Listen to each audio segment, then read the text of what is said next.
Você já pensou sobre fracasso? Quantas vezes você já fracassou, falhou e ficou com a dor na consciência? Puxa, eu sou tão experiente e fracassei nisso. A gente vê notícias, de esportistas falhando, errando, jogo de futebol, jogadores falhando coisas que eles fazem sempre. Eu treino muito para fazer isso, né? Eu lembro, acho que uns 15 anos atrás, surgiu uma prova na minha profissão que eu precisava fazer para continuar exercendo a profissão. É um certificado para os auditores. E a primeira vez que eu fiz a prova, eu falei, menosprezei a prova, conheço isso, trabalho há tanto tempo com auditoria, vou fazer a prova e vou passar. E eu não passei. E tive que avisar a empresa que eu não passei, que eles estavam esperando o certificado. E eu me senti fracassado. Como um profissional experiente pode falhar nessa prova? Uma prova que estava testando a habilidade do profissional em fazer o seu serviço. E aquela dor do fracasso só foi superada quando eu tentei no outro ano e passei. Prova anual, e aí tinha mais dificuldade ainda, porque tinha que esperar o outro ano e esperar muito tempo para ter a prova. Alguns trabalhos eu tive que pedir uma autorização para o cliente, para o órgão regulador, para poder continuar fazendo, e isso foi bem dolorido, esse fracasso. Hoje nós vamos ver o fracasso dos discípulos de Jesus, principalmente Pedro, e como Jesus endereça esse fracasso. Porque a forma como Jesus e a perspectiva espiritual olha para o fracasso é uma forma completamente diferente que estamos acostumados como ser humano e no mundo circular. Para isso a gente vai dividir João em duas partes: provisão da sua presença, do 1 ao 14, capítulo 21, versículo 1 a 14, provisão do seu poder, do versículo 15 a 25. Sua presença na tribulação, sua presença na libertação, sua presença na comunhão. Na segunda parte, empoderado no amor de Cristo e empoderado para morrer por Cristo. Então vamos começar nossa primeira divisão, provisão da sua presença. Em João capítulo 21, de 1 a 4, vemos 7 dos discípulos de Cristo, incluindo Pedro e João. Eles estão perto do mar da Galileia. Quando a gente olha para esse epílogo de João, essa conclusão do livro, a gente vai ver que não tinha forma melhor dele ser concluído, porque ele amarra outras partes do livro e dá um fechamento maravilhoso. Então eles estão na Galileia por quê? Se nós olharmos também em Mateus capítulo 28, versículo 10, Jesus diz à mulher que viu Jesus, as mulheres que viram Jesus ressuscitado pela primeira vez, para elas dizerem aos discípulos que vão para a Galileia e lá o esperem, porque ele vai ressuscitar e vai ao seu encontro. Versículo 3, Pedro lhes diz, aqui, versículo 3 do capítulo 21, vou pescar. E os outros foram com ele, como o texto diz. Estavam com eles, junto Tomé, que é chamado Dídimo, Natanael, de Caná da Galileia, os filhos de Zebedeu e 2 dos outros discípulos. E nessa ida, vou pescar, eles falaram, nós vamos com vocês, nós vamos com você. E muitos desses discípulos eram pescadores experientes, até antes de Jesus os chamar. Conheciam, tinham experiência do local, de onde pegar peixe, sabiam como pescar, diferente de mim. Se eu for pescar hoje, eu não vou pegar nada mesmo. Ou alguma coisa porque eu não sei pescar. Vou demorar horas, mas eles eram experientes. E mesmo assim no versículo 3 conclui como: mas naquela noite não pegaram nada. Eles eram bons em pescar, não eram ignorantes no assunto. E foi um grande fracasso. A única ocupação que provavelmente eles tinham na vida, e eles não pegaram nenhum peixe a noite toda. Quando todas as portas se fecham, esse é um sinal que nós temos que ligar um alerta. É um sinal que Deus está nos mostrando alguma coisa. Quando fracassamos totalmente, nós nos sentimos horríveis. E a pergunta que vem é: por que isso está acontecendo? Eu sou bom nisso. Não faz sentido. Mas sabemos de uma coisa: fracassos, provações são muitas vezes necessárias, porque é nos fracassos que ansiamos pela presença de Deus em nossas vidas. Através do fracasso, reduzimos o orgulho e a arrogância. Através do fracasso, damos oportunidade para Deus demonstrar que Ele é todo-poderoso. Através das portas fechadas, Deus tem a oportunidade de demonstrar que Ele é onisciente e provedor. Através das nossas doenças incuráveis, Deus tem a oportunidade de demonstrar o poder de tirar e manter a vida. Ele é o médico dos médicos. Através da fome e do desemprego, Deus tem a oportunidade de demonstrar que Ele é o provedor que cuida dos seus. Então, em tudo, nós demonstramos o poder de Deus.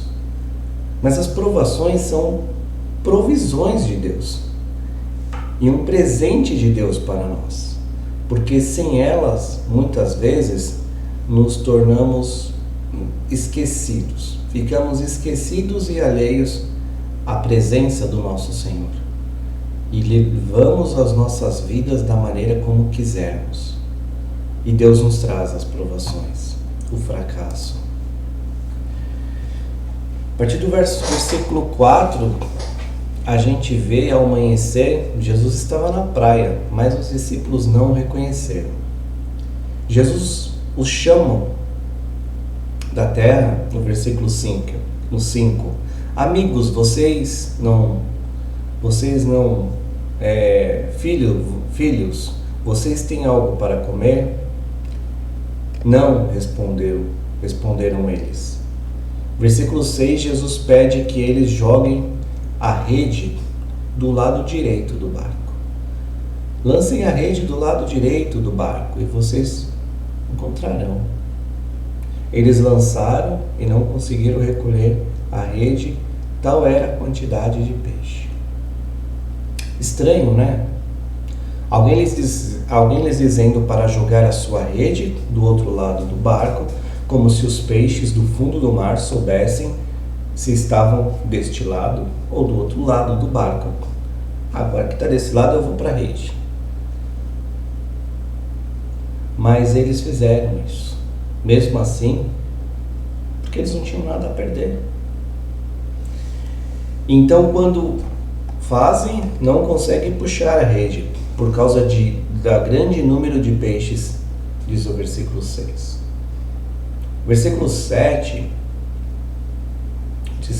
o discípulo quem Jesus amava, disse a Pedro: é o Senhor. Simão Pedro, ouvindo dizendo isso, vestiu a capa, pois havia tirado, e lançou-se ao mar.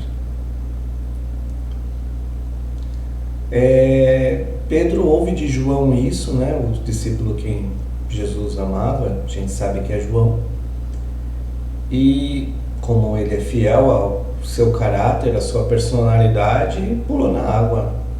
Poderia ter ficado no barco, né? Geralmente o barco é mais rápido, mas ele preferiu se julgar. Pedro não conseguiu conter a excitação ao ver o Senhor e pulou na água. Outra pergunta que vem é por que não Jesus não apareceu no barco diretamente. Muitas vezes, nossas ações de obediência faz parte do milagre. Muitas vezes o comando do Senhor, se nós estivermos atentos, faz parte do milagre, como fez para eles. Versículo 9: quando desembarcaram, viram ali uma fogueira, peixe sobre a brasa e um pouco de pão. Muitas vezes a gente se sente vazios pelos nossos fracassos, como uma rede de pesca vazia. Mas Jesus nos dá provisão, nos chamando para Ele mesmo. Jesus é a nossa provisão, do que for necessário nessa vida. Como Jesus pede aos discípulos que lancem as redes do lado direito do barco, pedindo uma obediência, Jesus nos chama e nos diz para parar de tentar depositar nossas esperanças na forma como fazemos as coisas e nos submetemos ao controle dele em qualquer lugar, em qualquer área da nossa vida. Nos tempos antigos, compartilhar uma refeição com alguém é compartilhar comunhão íntima com essa pessoa. Jesus demonstrou seu cuidado com seus discípulos, compartilhando a refeição com eles, trazendo-os para a intimidade. Além da provisão física, o alimento, Jesus demonstra que os preparam também para o mais importante, a comunhão pelo Espírito. Porque Jesus não disse logo que era o Senhor, que era Ele mesmo? O relacionamento estava prestes a se tornar apenas espiritual. E aqui é o treinamento. Não reconhecer Jesus fisicamente não significa que Jesus não exista ou que não seja Ele. Mas ouvir a sua voz e ver o relacionamento com Ele, viver o relacionamento com Ele, era o mais importante daí então. Ele cuida de tudo. Jesus cuida de todas as nossas necessidades. Simão entrou no barco, arrastou a rede para a praia e ela estava cheia. Jesus cuidou da necessidade física quando Jesus pediu para trazer os peixes. Jesus trouxe comida a eles. E aí ninguém tinha coragem de perguntar, mas sabiam que era o Senhor. Jesus se aproximou, tomou o pão e deu a eles, e fazendo isso com o peixe. E foi a terceira vez que Jesus apareceu aos seus discípulos. Com isso a gente chega ao nosso primeiro princípio. Jesus está presente na provisão dos cristãos. Jesus está presente na provisão dos cristãos. Que sofrimento ou dor você está passando agora? Reflita sobre ela, sobre ele. E como essa verdade que Jesus está presente na tua provisão te encoraja a pegar-se a Jesus, que está com você, para confortá-lo, encorajá-lo, ajudá-lo a superar o seu fracasso, a sua dor, seus medos, suas tribulações. Como essa verdade te encoraja a pegar-se a Jesus e trazer esse conforto, que Ele é a tua provisão. Segunda divisão, provisão do seu poder, nos versículos 15 a 25, Pedro e os discípulos foram reconciliados com Cristo e tiveram a certeza do seu perdão e presença na vida deles. A vida cristã não termina com reconciliação naquele momento apenas, porque daqui em diante existe um chamado. Porque mesmo depois de reconciliados com Jesus, mesmo depois de chegar à fé, ou mesmo depois de nos comprometermos novamente com Cristo, nós muitas vezes ainda carregamos muitos fardos do passado, muitas lembranças de fracassos, de pecados, de falhas. No caso de Pedro, disse que nunca negaria Jesus, que morreria por ele, cortou a orelha do soldado, dos oficiais, de um soldado que veio prender Jesus, corajosamente defendeu Jesus, colocando a sua própria vida em risco, naquele ato heróico aos olhos de Pedro, de cortar a orelha do servo do sumo sacerdote, e Jesus curou a orelha. Ele falhou miseravelmente, porque ele dependia das suas próprias forças. A força de Pedro, a brutalidade, a violência, muitas vezes a impulsividade, e ele falhou. Uma pessoa que puxa a liderança no momento de vou pescar e todos optam em ir com ele, falhou. Falhou no pátio do sumo sacerdote, em frente a uma fogueira, negou Jesus 3 vezes. E agora estamos aqui novamente, em frente a uma fogueira, e Jesus pergunta a Pedro, João 21, versículo 15. Depois de comeram, Jesus perguntou a Simão Pedro: Simão, filho de João, você me ama realmente mais do que estes? Jesus se dirige a ele como Simão, filho de João, chamando-o com nome antigo, o nome que ele tinha antes do ministério, do chamado de Jesus. Então Jesus continua: Simão, filho de João, você me ama mais do que estes? Penetrante essa pergunta, não? O que significa estes? Estes devem... Isso perfurou o coração deve ter perfurado o coração de Pedro, né? E ele pede o mesmo para nós, quando ele fala: você me ama mais do que estes? Quando ele pergunta para mim e para você, Jesus poderia estar perguntando para Pedro: você me ama mais do que esses homens aqui que me amam, assim como você afirmou que fez antes de me negar? Ou você me ama mais do que sua carreira de pescador, de qual eu te tirei? Você me ama mais do que tudo neste mundo? Isso se aplica muito a nós, a mim e a você. Jesus pode estar perguntando isso diretamente para nós: você me ama mais do que estes? Você me ama mais do que a sua carreira? Do que a sua família?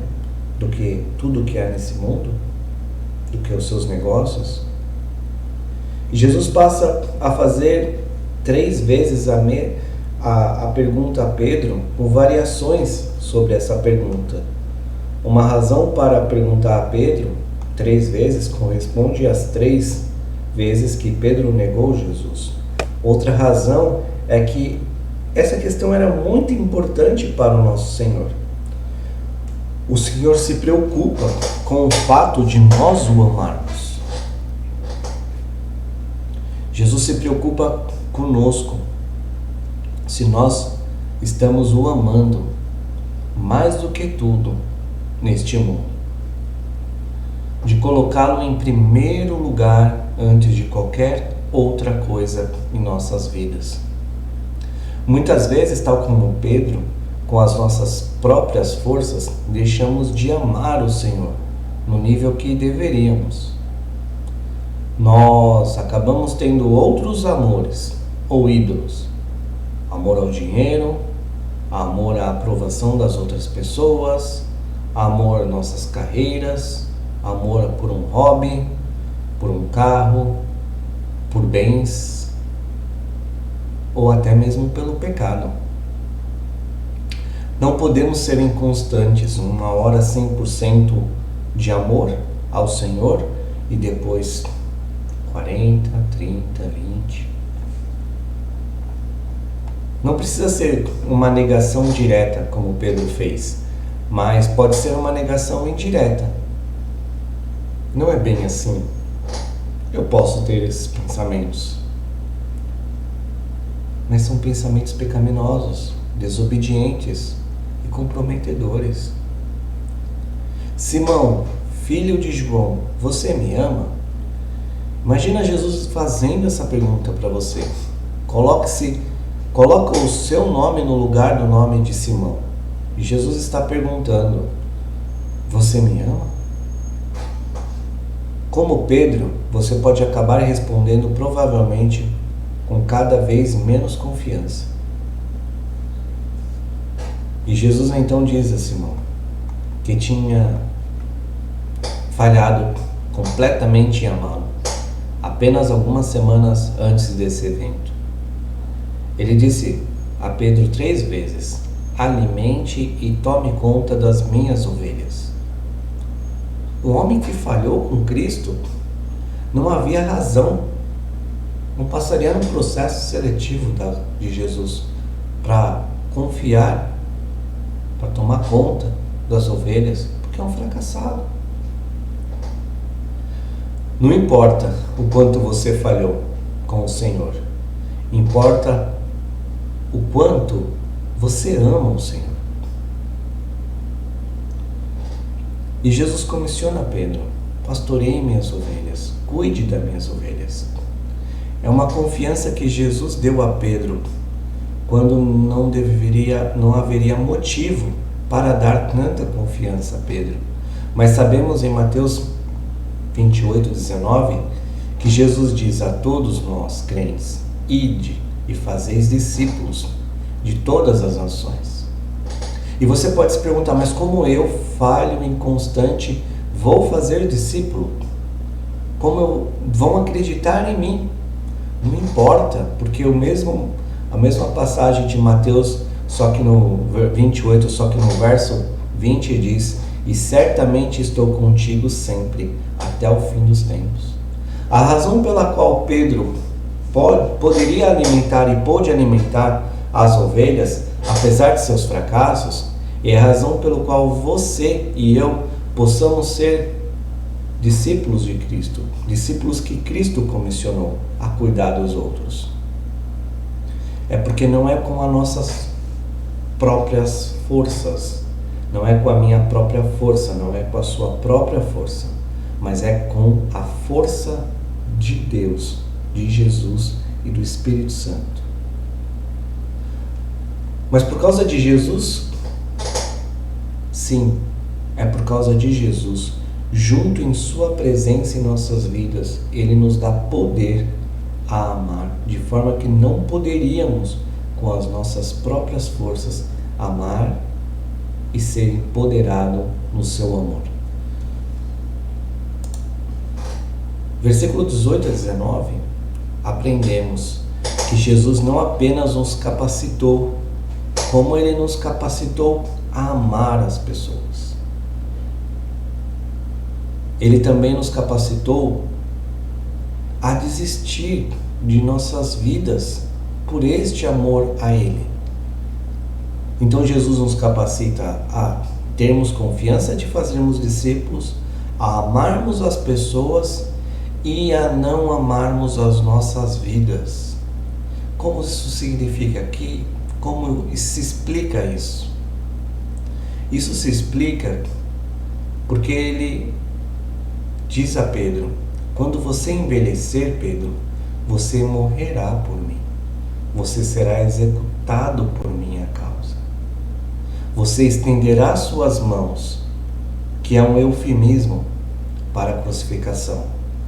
Pedro, neste momento, soube que morreria por Cristo. E Jesus disse: quando você for velho, o que significa que Pedro viveria uma longa vida servindo ao Senhor. Ele está dizendo a Pedro que Pedro precisa ouvir. Versículos 20 a 23, Jesus revela a Pedro que tem planos diferentes para João, como tem planos diferentes para cada crente. Mas o princípio continua ainda o mesmo.